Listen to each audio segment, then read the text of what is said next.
কল্পনা করুন, চারদিকে ধুলো উঠছে, আকাশে ভয়ঙ্কর আওয়াজ, পিছনে ফেরাউনের অসংখ্য সৈন্য তলোয়ার হাতে নিয়ে আমাদেরকে তাড়া করছে। সামনে অসীম বিস্তৃত এক সমুদ্র, যার জলরাশি মৃত্যুর দেয়ালের মতো দাঁড়িয়ে আছে। তখন আপনার আমার অবস্থা সেই মুহূর্তে কেমন হবে?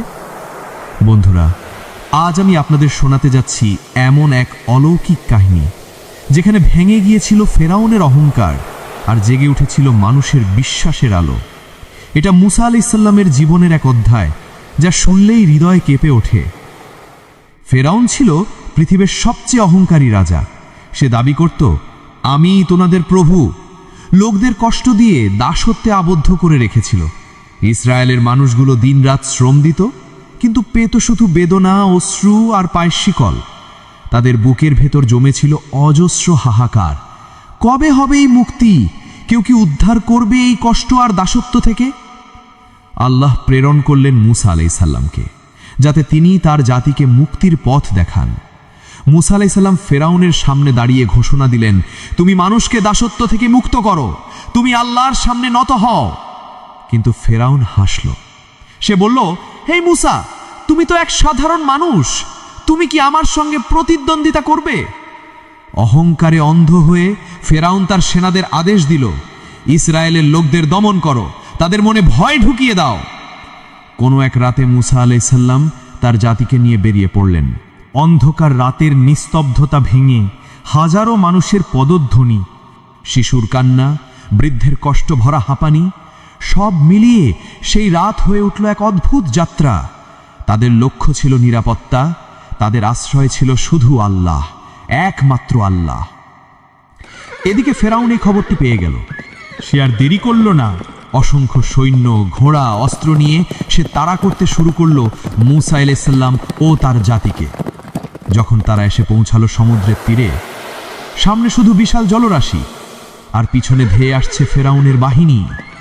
মানুষ চিৎকার করে উঠল, হে মুসা, আমরা তো ধরাই পড়ে যাব, এখন তো আর বাঁচার পথ নেই। সবার মুখে ভয়, চোখে অশ্রু। শিশুরা মায়ের আঁচল আঁকড়ে ধরে আছে, কেউ কাঁদছে, কেউ প্রার্থনা করছে। কিন্তু তখন মুসা আলাইহিস সালাম দৃঢ় কণ্ঠে বললেন, কাল্লা ইন্না মাই রব্বি সাইয়াহদিনি। কখনোই না, আমার রব আমার সঙ্গে আছেন, তিনিই আমাকে পথ দেখাবেন। এই বাক্য যেন অন্ধকার রাতকে আলোকিত করে দিল, যেন নিরাশার মরুভূমিতে বয়ে এলো আশার ঝর্ণা। আল্লাহর হুকুম এলো, হে মুসা, তোমার লাঠি সমুদ্রের দিকে আঘাত করো। মুসা আলাইহিস সালাম লাঠি তুললেন, আল্লাহর নাম নিয়ে আঘাত করলেন বিশাল সমুদ্রের দিকে। মুহূর্তেই সমুদ্র বিদীর্ণ হলো। দুই পাশে জল দাঁড়িয়ে গেল বিশাল পাহাড়ের মতো। মাঝখানে খুলে গেল শুকনো পথ, যেন মুক্তির দরজা। মানুষ বিস্ময়ে তাকিয়ে আছে।